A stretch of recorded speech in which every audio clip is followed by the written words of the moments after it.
Hi people, greetings. Welcome to another bookmas video. In this video, I had like 4 different ideas of what I wanted to do. At first, I wanted to make a Christmas in July video just because that sounded fun. And also I was gonna, whittle down the amount of time I had to work on bookmas videos by having one pre-filmed. That's gonna make my life easier. As you can tell by the fact that I'm pre-filming something, it in fact did not make my life easier. So in this video, I talk about the most Christmassy book I think I've read all year long, and I ended up reading it in July by a very funny chance. And in this video, this was the second time I tried to film something, and it's not very good. I admit that, but I do like the passion that I show, so I'm letting past me have her chance to shine. Everything about this video, I hate the wonkiness and the framing and my hairdo, but whatever, it's fine. We'll let her stay, but I wanted to give a little bit of an explanation why there is such a quality drop between my last video and this one. Here I am talking about the most Christmassy book that I've read all year long in July. So I had another video concept for this, but I kind of scrapped it because I want to rant about M.M. Lion. But M.M. Lion is amazing and wonderful, and you should read them, and this is the most perfect Christmas book in the entire world. And that's probably all I can say without being spoilery. So if you don't want to be spoiled, I guess click off the video. Thank you for coming to Bookmas. If you've already read the series or you don't have any care about reading the series, I'm going to spoil the first 5 books for you, but you can still read the entire series and you will love it just as much, because there's no way I can spoil all the humor and all the quotes and all the life-changing, deep, entrenched soul love that I have for the series. A quick overview of Emma Lion and how we got to this point in this book and why this is the most perfect Christmas book in the entire world. In the first book, Emma moves back to England, back to Lapis Lazuli, because her father got given Lapis Lazuli in his aunt's will, but his aunt was still married to a guy, and when his aunt died, the guy is still living in the house. Her father's like, I don't want to kick this guy out of his house, that's terrible. And so after her father died, Emma's like, I want to move back into my house. It's my house, my parents are dead, I want my house back. And so she doesn't kick the husband, she doesn't kick him out. This is cousin Archibald, and he is a grumpy old man, and he hates Emma, but she is a kind person, so she hasn't kicked him out.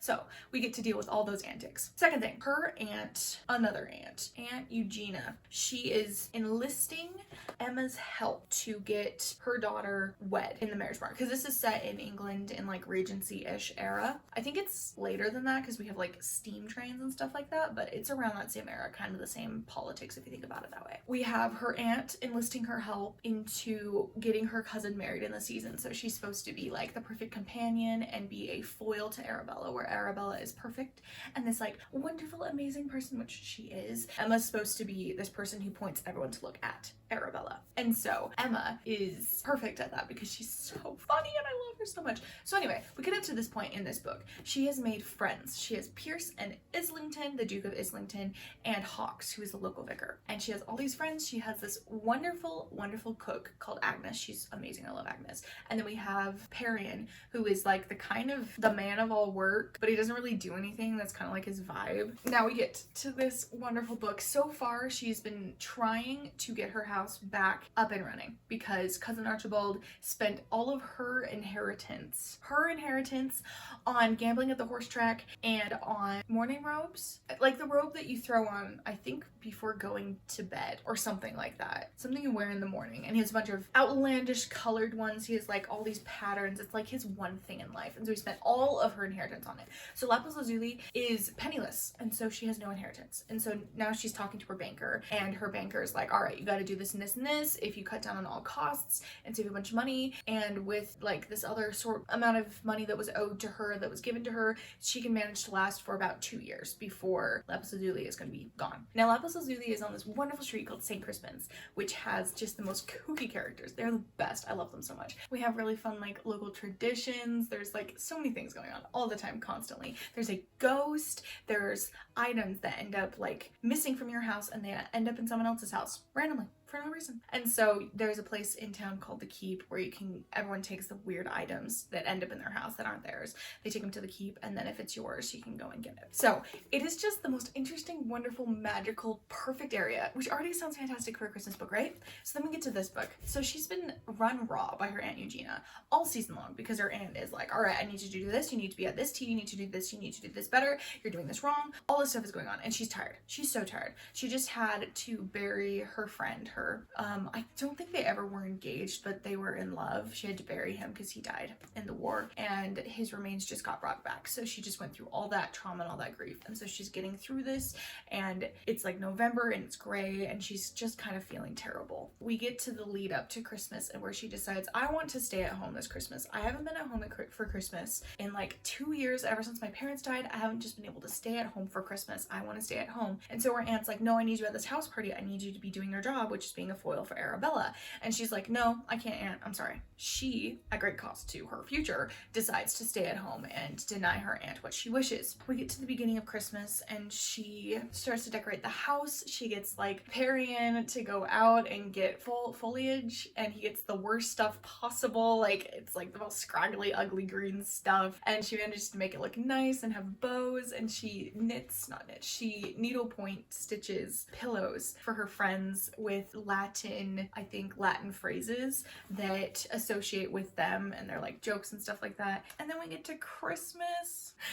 And then one of the things that was super important to her that she ended up losing early in her life, right after her parents died, was all of her father's books, which she gave up for a chance to go to a better school, she thought, but it wasn't. It wasn't a better school. And so she lost all of her father's books, and she feels horrible about it. And the only thing in her house, by the way, that was deeded to cousin Archibald was the library. So she can't even read the books at her own house because they aren't her books. So then we get to Christmas. She invited all of her friends to come to her house for Christmas Eve, because no one can be there on Christmas itself, but they can be there for Christmas Eve. Everyone shows up, and they all sit around the fire, and one thing is that she kind of just adopts all these friends one by one, and so Hawks is kind of the last one to be as adopted as the rest of them, and so it doesn't really have a chair in her house. They have the pink chair that's hers, the green sofa that Ilsington and Pierce sit on, and then they don't have a chair for Hawks, and so he's like, I will come for Christmas if you give me a chair. Her banker's wife, who's a lovely, wonderful character who doesn't talk, she's so funny. She doesn't talk on purpose. She just decided one day to take a vow of silence because she's like, I've said everything I want to say. I'm not going to say anything more. But she does send letters.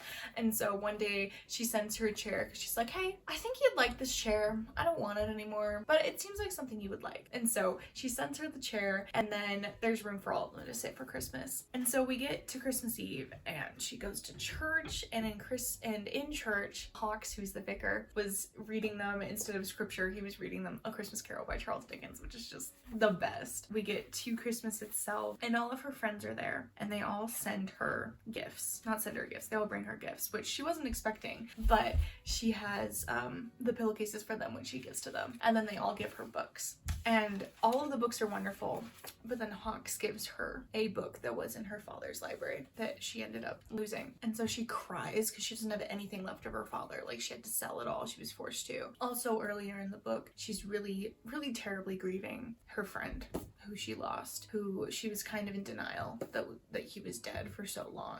And so now she's realized, like, oh, he's really dead. And so she's losing a ton of weight. She's having this horrible time.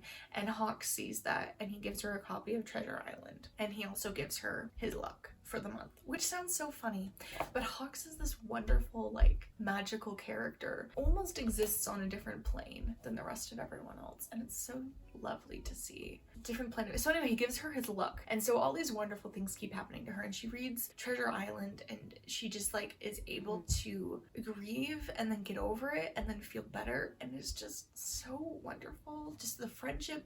So then on Christmas Eve, it's so perfect because it's this feeling of, like, her being able to come home and be home for the first time forever and have, like, this new family of friends that she's made all around her. The very last line in that chapter, when I looked out the window, it was snowing. And so this book is just the perfect release of tension that she had and a way to move on in her life. And it's perfect that it happens around Christmas time. And it just felt so unpretentious. It felt so whole. It felt so wonderful. It felt so beautiful and almost heavenly, the way that it was written, just like this wonderful time that she was able to just heal and get better and then feel better by Christmas. And it just was perfect. And by the time that we got to the point where it was Christmas, I hadn't even realized it was a Christmas book. Like, I just kind of was like, oh yeah, it's a December talking about Christmas, and then it just was like this perfect Christmas book, and I was like, why am I not reading this at Christmas time? Like, and then I realized I was reading in July, and so now we have Christmas in July. But it just, oh, It was so perfect, and I want everyone to read this book. Like, even if you don't decide to finish the series, read the first couple books because they're really short.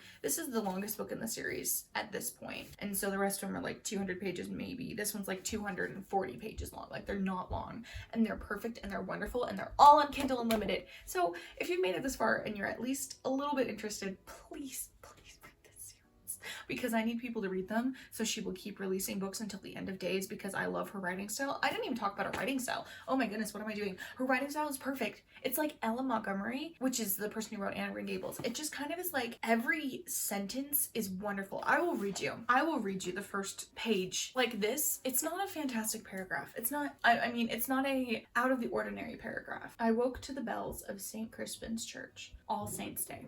Their sound nearly identical to those from Maxwell's burial. 9 days. It is now 9 days since. The clanging rang inside my heart-sore chest, like a shout after too much silence, or a song after something fearful. Go away you fly. And I'm afraid to understand why it feels like a door, that the going through the door is necessary.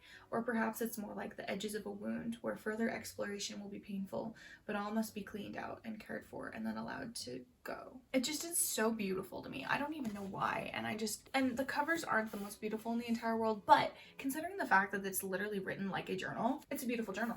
I would love to own this journal. Anyway, that is my story of reading a very Christmassy book in July, and I needed to share with you exactly how it went because just saying it's a fantastic book does not cover the fact that this book speaks to my soul. This series somehow reached out from the page, grabbed me in the heart, and said, "You are mine now."